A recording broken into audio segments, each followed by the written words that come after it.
Do you mind telling everyone kind of what you do and where it kind of came from?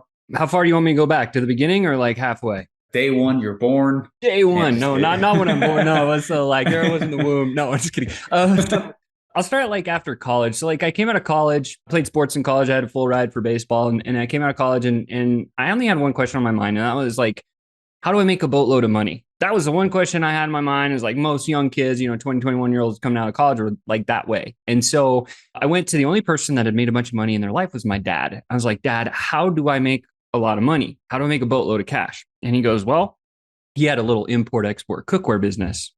Have you heard this story? I don't even know if you have. no, no, Okay, no, I cool. haven't. So I was like, doing pretty good in their import export cookware. And I was like, how do I make a boatload of money? And he said, well, Sean, you have three choices. And I was like, yes, multiple choice. I'm going to win.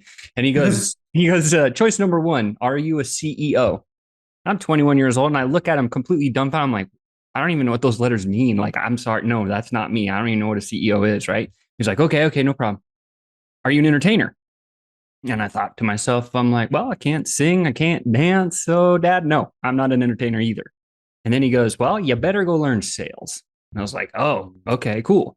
So I looked around and I took this job selling commodities. So, like aluminum extrusions. Think about like the old school windows that went in houses, the metal that went around the edges, like those extrusions. So, I would find the foundry and then I would sell the raw metal to the person that would form the windows. Like that was where I was. It's like the kind of the top echelon in sales. And I didn't know Wow. what sales were at the time. Like I was just like, I'm getting a job in sales. And so I found this job and I went in and I sucked.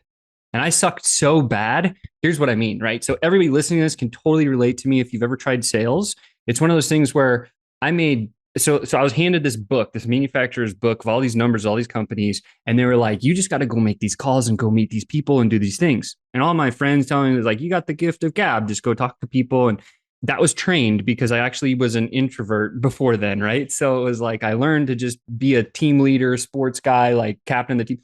And so anyway, I picked up the phone and I started making 80 cold calls a day. And I did this for every day for 6 weeks. Okay. Whoa. I made 2,400 attempts at booking an appointment on the phone from a cold call.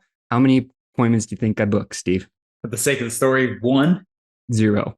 Oh, really? Wow. Oh, struck out, Oh, dude. That was man. like, I That's was, tough. like how bad that feels. So if you've been Yeah. ever out there and you try to make a few sales calls, like try 2,400 and not even booking an appointment. Like that's where I was, right? Like I was really, really bad.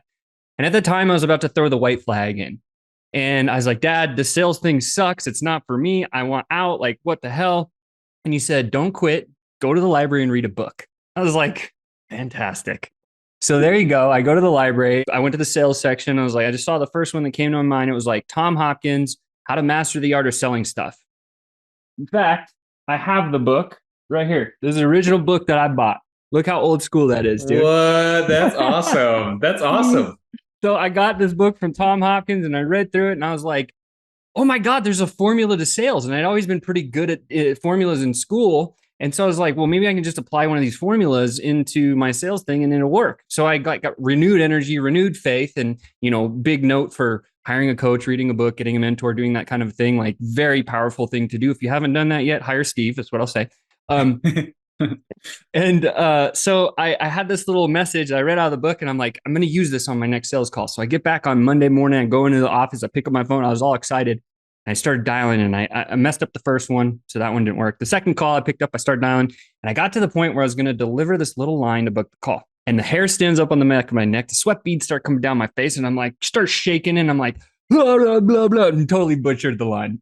But the guy on the other end was cool enough, and he's like, Sean, just come on over. I know what you're trying to do. And I was like, yes, I booked an appointment. And I'm trying to keep my, like composure. Don't do that, And I hang up the phone. I started bouncing around my office, and my boss came around. His name was Tim at the time, and he goes, "You just closed a deal?" And he was all excited. And I was like, "No, I just booked an appointment." And he's like, "Oh, get out of here!" Like because it's been 6 weeks, no appointment, right?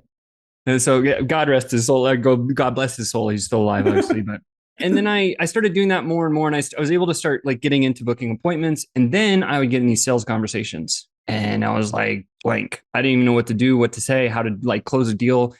And at that point, I was like, wait a minute. Well, maybe if there's a formula for setting an appointment, maybe there's one for selling.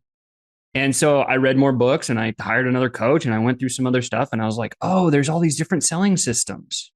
And so that moment of when I booked that first appointment completely changed or shifted the direction of my life. And this is how I got into sales, is because it was like that moment in time. It was, I am dedicating my life to becoming a master communicator through the vocation of sales and the lost art of prospecting. That was what I chose when I was 21.